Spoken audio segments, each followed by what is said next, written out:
আমার পেজের পিছু পড়ছে, পেজ নাকি খাবে, লোকজন ধরতেছে। তো আমার কাছে তো সবই আসে, তো পেজ থাকবে নাকি যায় না। তো আপনাদের আগের থেকে বলে রাখি, পেজ খাইলে কারা খাবে অবশ্যই বুঝতে পারছেন। আর একটা কথা, যে আমার লাইফে অনেক এখন ঝুঁকি আছে। ওরা ডিরেক্ট থ্রেডমূলক কথাবার্তা বলতেছে, আমাকে নাকি ঢাকা যেখানে পাবে পিটায় মায়েরা ফেলবে। হ্যাঁ, যদিও ফিউচারে আমার যদি কোনো কিছু হয়, হ্যাঁ, তাহলে বুঝে নেবেন কারা করছে, আর এটা একটু প্রতিবাদ করেন আপনারা, আর কিছু চাই না। আরও দেখি একটু আগে একটা ছাড়ছে যে বারবার এতিম এতিম বলি। আমার এতিম করছে তো ও নিজেই তো আমার এতিম করছে, আমার মারে শেষ করে দিছে। ও তো নিজেই, মুখ খুলে তো অনেক কিছু খোলা যায়।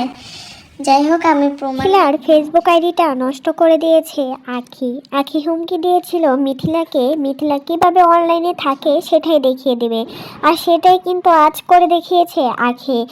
মিথিলার ফেসবুক আইডিটা উড়িয়ে দিয়েছে, এখন আর সাজবারে আসছে না মিথিলার আইডি। সবাই তো ধরে নিয়েছে আখির কুকর্ম ফাঁস করাতে মিথিলার উপর রেগে গিয়ে এবার অনলাইন থেকে বের করে দিল আখি মিথিলাকে। অনলাইনে নিয়ে আসছিল মিথিলাকে শুধুমাত্র আখি, আর সেই এখন অনলাইন থেকে বের করে দিল। এত উচ্ছৃঙ্খল আখি সেটা কিন্তু কেউ কখনো কল্পনা করতে পারেনি। তাই তো মিথিলা সবার সামনে তার আসল রূপটা ফাঁস করে দিল। নেশা করে, সিগারেট খায়, আরও কত কি না, হাজারো ছেলের সাথে কথা বলে, কতই কি না করে আখি। এই নিষ্পাপ মুখের আড়ালে এত জঘন্য একটা চেহারা লুকিয়ে আছে, সেটা কেউ কখনো কল্পনা করতে পারেনি। এখন তো আখির মুখে সবাই থুতু দিচ্ছে, বলছে আখির পুরো পরিবারই নাকি নেশাখোর।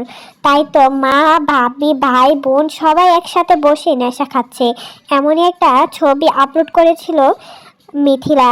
এবার যেন আসল রূপটা আসতে যাচ্ছিল